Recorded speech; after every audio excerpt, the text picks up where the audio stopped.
Hello everyone, Cherries Red Army, and a different video coming up here to pull away from some of our standard content. And the concept of this video is I'm going to react to something that happened over the weekend, and I'm going to pick Scott Parker's post-match press conference or post-match interview after that Hull defeat. And I haven't seen it, swear down, haven't seen it yet. Going to react to it and give you some really raw opinions. And of course, I'd like to know what your opinions are in the comments after this video as well. Also, subscribe if you're new to the channel. We're ticking over very, very nicely. So let's continue with that. And also, if you like this video, give us a like and tell us, do you like these videos? Do you want to see more of these videos? They don't necessarily need to be interviews. They could maybe be another game, maybe one of our competitors that we're trying to battle with for automatic promotion, and I'll react to it. As long as I haven't seen it, I'll give you raw reaction. So I'm going to go for Scott Parker's post-match interview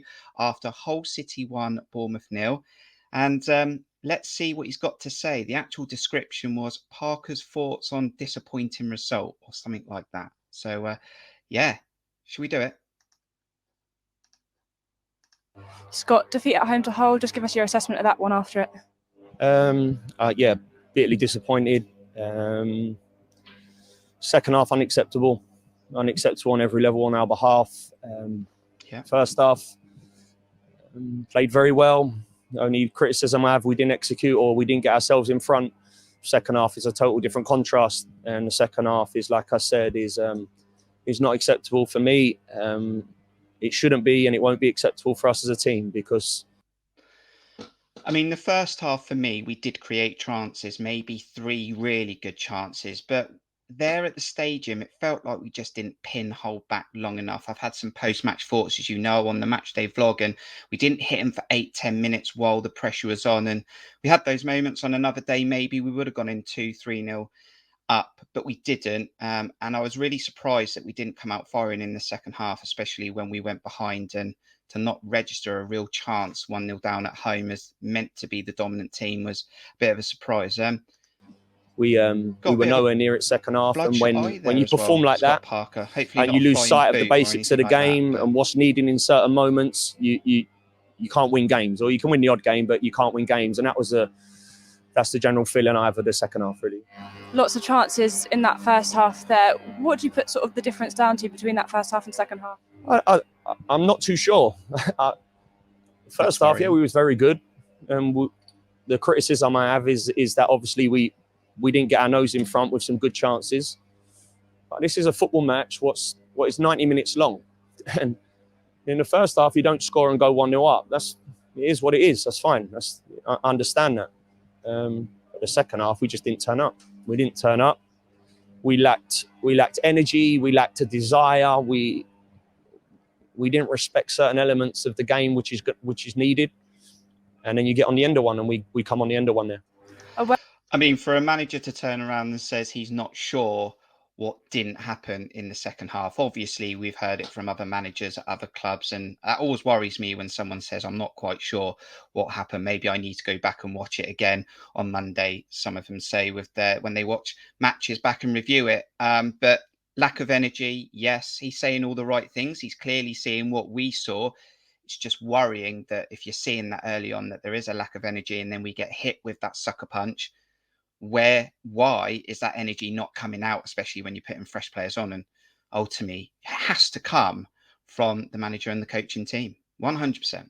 Word on Chris Mepham, he went off in the first half. Is it too early to get a synopsis on that? Yeah, it's too early at the moment. It seems like as if he's felt his hamstring a little bit, so it was a big loss for us. Every team sort of over the course of the season goes through a little bit of a rut. Is it fair to say this is ours and we just need to find a way to get out of it now? Yeah, it is. Yeah, definitely is. But we're coming to the realms and coming to the point now where that needs to change. So yeah, we have had a blip, but I've been in here now 6 months, and like always, you start seeing traits and you start learning more. I'm starting to learn certain things which I need to deal with, and obviously I need to react on. And the team need to understand. So that feels massive there, and I might have stopped that slightly early. Last week, he said he was not happy with certain parts of our game at Luton. This time round, there's certain traits and stuff that he's seeing that he's not happy with, and he needs to deal with that. And we're going to clearly see the rest of that comment as I press play again. But traits feels very much like previous managers since Eddie Howe. Is the team not doing or playing? I hope I'm wrong, and we know that comments out there will potentially say that it's not down tools. I don't think it's down tooling, but clearly something's not working Monday to Friday, or something's not making Scott Parker very happy. Traits. That's word I don't like, really. To understand that in any given game, in any given moment, you can't perform like we performed second half. And it's shown that over the course of the season. We've lost games here, we've lost games this season through what I'm talking about, really, and development and understanding and giving that message across to the players to understand it. The penny needs to drop a little bit. And like I said, I take responsibility of that, and I need to change that. And the players need to understand that. Just finally, it's a clear week ahead, no midweek game. How important is it to get back on the training ground on Monday and focus on the next game? Yeah, it's big. Like every week, when you win or lose, even more so now, because like I said, I'm disappointed with today. Right? I'm more than disappointed. There's certain things I stand for as a coach. There were certain things I stand for and values in life, to be honest with you. And I try and replicate that in my teams. I try and replicate that in how we play and how we perform at certain moments. And Coming today, very I didn't see that well. second half, and that's what hurts me the most. He seems very serious. So yeah, this is a big week. Upset. And like I said, we'll get back on it, and we'll try and get the players understanding it.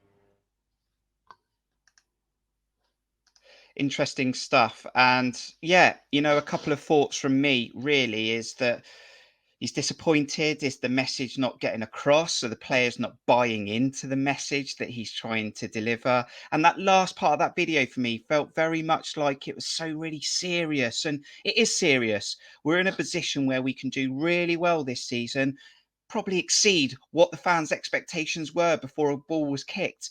But instead, now the fans are thinking that it's going to be a wasted opportunity if we don't go up. But it feels like, are the players enjoying themselves Monday to Friday? Is it a bit of a grilling? I don't really know.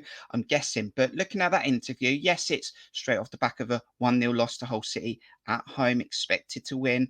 And he's disappointed. But maybe there needs to be a little bit more enthusiasm coming into that squad. We know we've got players that can blossom on their day. And we know we've got players in this squad that have confidence. But there's a few things in that post-match interview that is a little bit concerning. It looks like, it felt like to me that maybe some players are going into Scott Parker's office on Monday to have a few words. Why are you not buying into me? Why did you not do the job I asked you to do? He took responsibility. Ultimately, the decisions stick with him. I'm sure he wouldn't be happy with his performance on Saturday, and there's certain players that didn't perform for 90 minutes. And really, we haven't performed for 90 minutes all season. So we had some good moments in that first half, didn't take some very good chances. But I come back to the point of, even when you go 1-0 down at home, we should be knocking on the door. 9 minutes added on, that should have given the crowd a lift. And we should be pumping balls in the box, and we should be really attacking their goalkeeper. And do you know what? Goalkeeper had nothing to do. And ultimately, that is not good enough. And as we go on to Barnsley, we need to change that, because I do think this squad, this team, with the right approach, can absolutely batter football teams. Championship is a difficult league, but I would normally go into Barnsley thinking we'll win 3 or 4-0, just like we did when we went there last season. But now I'm not sure. Worst team in the league, bottom of the league, 2 wins all season.